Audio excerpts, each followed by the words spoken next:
This video represented by education tech era. और इस video के अंदर हम लोग बात करने जा रहे हैं अपने चैनल के बारे में। और इस चैनल के अंदर आपको ये मालूम होना ज़रूरी है कि इस चैनल पे फ़िलहाल एक तरह के कंटेंट नहीं मिलते, इसमें अलग अलग तरह के कंटेंट मिलते हैं।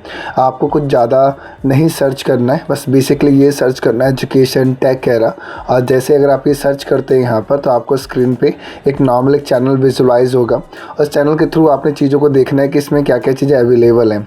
हम लोग इस वीडियो के अंदर बात करने जा रहे हैं सी प्रोग्रामिंग के बारे में। और सी प्रोग्रामिंग के अंदर जितने भी अभी हम लोगों ने कंटेंट अपलोड कर रखे हैं, एक बेसिकली प्लेलिस्ट है। और इस प्लेलिस्ट के अंदर अगर आप जाके देखेंगे, तकरीबन अभी 2 ही वीडियो डली हैं इसके अंदर यहाँ पर, और ऐसे और भी वीडियो हम लोग यहाँ पर कंटिन्यू करेंगे। आज का बेसिकली टॉपिक जो रहेगा इस वीडियो के अंदर वो ये रहेगा कि हम लोग कैसे जान पाएँ सी लैंग्वेज के फ़ीचर्स के बारे में, और फ़ीचर्स ये होते क्या हैं और हमें इनके बारे में जानना इतना ज़रूरी क्यों होता है।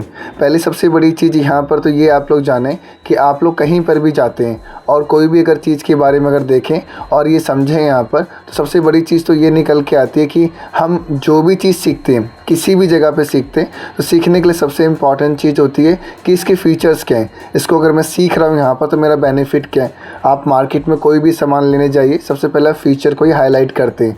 वैसे ही हम लोग इसके अंदर भी यहाँ पर सी लैंग्वेज के अंदर फ़ीचर्स को पहले हाईलाइट करेंगे, देन इस लैंग्वेज को आगे प्रोसीड करेंगे।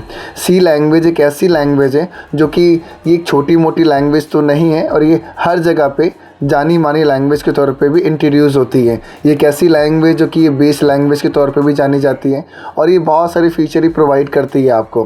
पहले फ़ीचर की अगर हम लोग बात करें सी के अंदर यहाँ पर, जिसको हम लोग यहाँ पर सिंपल बोलते हैं। सेकेंड वन की अगर हम लोग बात करें से यहाँ पर, तो मशीन इंडिपेंडेंट है और ये पोर्टेबल है। Next one mid level programming language को सपोर्ट करती है, स्ट्रक्चर्ड प्रोग्रामिंग लैंग्वेज को सपोर्ट करती है। रिच लाइब्रेरी है इसके अंदर यहाँ पर, मेमोरी मैनेजमेंट इसके अंदर अच्छा है, फास्ट स्पीड है, पॉइंटर्स हैं, रिकर्शंस हैं, एंड एक्सटेंसिबल कॉन्सेप्ट्स को भी ये आपके सपोर्ट करती है।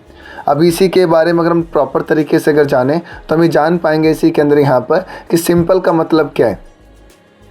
C is a simple language in the sense that provide the structured approach, मतलब to break the problems into the parts. यानी कि ये जो भी हमको प्रोवाइड करती है कॉन्सेप्ट, बहुत सिंपल कॉन्सेप्ट प्रोवाइड करती है, और ये स्ट्रक्चर्ड अप्रोच में करती है। स्ट्रक्चर्ड अप्रोच का मतलब होता है कि चीज़ों को टुकड़ों में डिवाइड कर देती है। और the rich set of library function, like इसमें एग्जाम्पल मेंशन होते हैं बहुत सारे, like data types etcetera. Machine independent की अगर हम लोग बात करें या पोर्टेबल की बात करें, तो unlike assembly language C programs can be executed on a different machine. तो सी लैंग्वेज हमारी जो एग्जीक्यूट होती है वो अलग अलग मशीन पे हो जाती है with some machine specific changes. Therefore C is a machine independent language, और सी हमारी एक इंडिपेंडेंट लैंग्वेज के तौर पे भी रिप्रेजेंट होती है। मिड लेवल लैंग्वेज का मतलब सिंपल से एक ऐसा ही होता है, ज़्यादा कॉम्प्लिकेटेड वर्ड नहीं है, ये बहुत सिंपल सा वर्ड है। मिड का मतलब है कि बीच का टर्म यहाँ पर, जिसके अंदर कोई 2 चीज़ यहाँ पर सपोर्ट करती हैं आसानी से। अल्थ्रो C is indented to do low-level programming. It is used to develop system application such as the kernel, driver, etc. It also supports the features of the high-level language that is otherwise known as the mid-level programming language. In simple word में अगर आपको differentiate किया जाए, mid-level programming level जो होते हैं हमारे पास, mid level programming language जो होती है, जो उसका लेवल जो होता है बेसिकली वो यही होता है कि ये 2 तरह की प्रोग्रामिंग लैंग्वेज के टर्म को सपोर्ट करती है, जिसके अंदर लो लेवल भी होता है और हाई लेवल भी होता है। और लो लेवल का बेसिकली मतलब हम लोग कुछ प्रीवियस वीडियोस में जान चुके हैं, वो ये होते हैं बाइनरी टर्म्स होते हैं। और हाई लेवल का मतलब होता है प्रोग्रामर रीडेबल टर्म्स होते हैं, जिसको एक प्रोग्रामर इजीली अंडरस्टूड कर लेता है। ये हमें मालूम होना चाहिए। यहाँ पर एक इंग्लिश वर्ड जो एक सिंपल भाषा में लिखा जाए, जिसको हम लोग समझ पाते हैं, ये है क्या।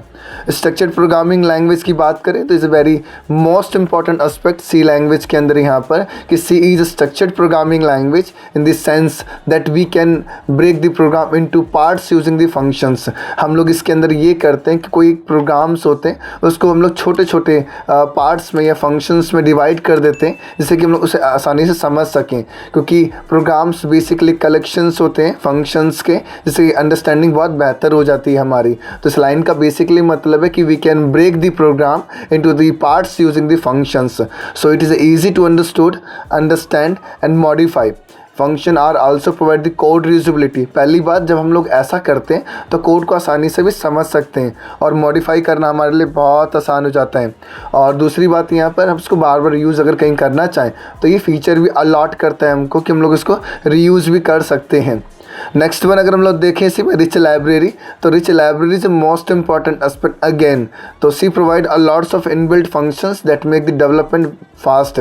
जितनी लाइब्रेरीज की नॉलेज आपको अच्छी खासी होगी, डेफिनेटली आप प्रोग्राम बहुत अच्छा बना पाएंगे। जैसे कि एग्जांपल के तौर पे लेके चलें कि अगर आप अच्छी इंग्लिश बोलना चाहते हैं और एक अच्छे एक्सेंट से बोलना चाहते हैं, एक यूनिक बोलना चाहते हैं, तो एक आपको अच्छी खासी वोकैबुलरी अपनी अपग्रेड करनी पड़ेगी और आपको हर चीज़ की अच्छे से समझ भी होगी कि हर एक वर्ड को हम लोग कहाँ यूज़ करें और जिससे कि प्रेजेंस ऑफ अपीयरेंस अच्छी बन जाए हमारी। सेम वैसे ही रिच लाइब्रेरी टर्म्स भी ऐसे ही होती है। जितनी अच्छी लाइब्रेरीज की आपको नॉलेज होगी, आप डेफिनेटली अच्छा भी इसमें परफॉर्म कर पाएंगे।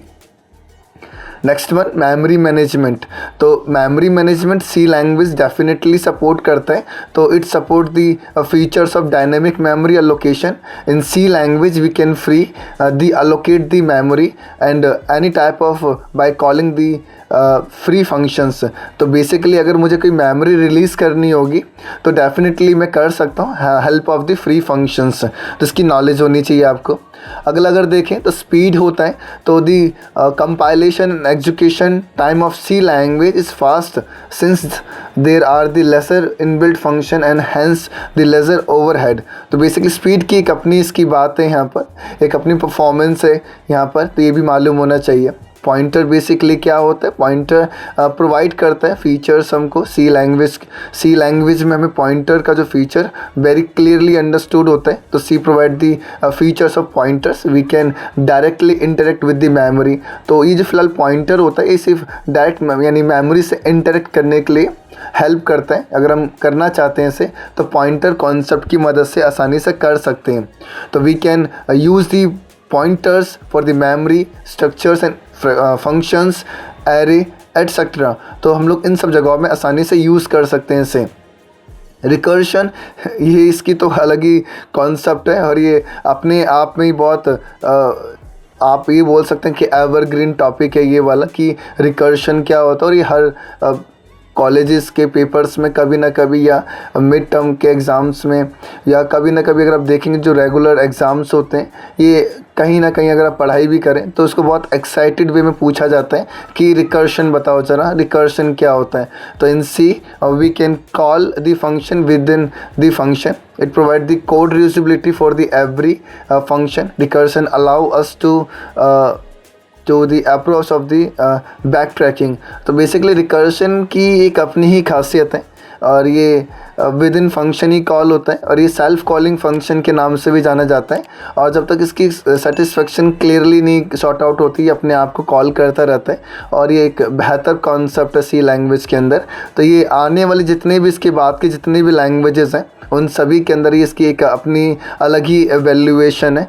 तो ये नहीं बोल सकते कि ये क्या है, क्या अगड़म बगड़म है समथिंग, ऐसा कुछ भी नहीं है, बट परफेक्ट और ये बहुत फैंटास्टिक है। Next one, extensible. तो C language is extensible because it can easily adopt new features. तो एक्सटेंसिबल इज़ अ वेरी एक क्लियरली एडवांस फीचर या कॉन्सेप्ट। ये एक सी लैंग्वेज बेसिकली तरह की हमारी एक एक्सटेंसिबल लैंग्वेज है जो न्यू फीचर्स को एक आसानी से अडॉप्ट कर पाती है या फीचर को अडॉप्ट कर पाती है। एक टैग मान के चल सकते हैं कि C is a extensible language because easily adopt new features something. तो ये जान पाएंगे हम लोग यहाँ पर कि हमने क्या देखा। हमने बस बेसिकली ये जाना इसके अंदर यहाँ पर कि एक्चुअल में सी लैंग्वेज के फीचर्स क्या क्या हैं। और जब तक हमें इसके बारे में नहीं मालूम चलेगा डेफिनेटली हम लोग अपने आप को फोर्स कर पाएंगे कि हमें सीखना चाहिए। और सी लैंग्वेज एक बेस लैंग्वेज है, बट लोग क्लियरली कट ऑफ होते हैं इससे कि नहीं हमें इसके बाद की दूसरी लैंग्वेज सीखनी। नहीं, ऐसा बिल्कुल भी नहीं है। बेसिक लैंग्वेज है, इसको जितने अच्छे से आप सीखेंगे उतना जल्दी आप बाकी की लैंग्वेज को भी सीख पाएंगे। इस वीडियो में फ़िलहाल इतना ही और ये बेसिकली सीरीज़ अब चलती रहेगी। वापस से कर रहे हैं और वापस सारे कंटेंट को कवर अप करेंगे इस वीडियो के अंदर, यानी इस चैनल के थ्रू आपको सारे कंटेंट प्रोवाइड किए जाएंगे। अगर ये वीडियो अगर आपको अच्छी लगी तो इस वीडियो को शेयर ज़रूर कीजिएगा और लाइक कीजिएगा और चैनल सब्सक्राइब ज़रूर कीजिएगा। Thank you.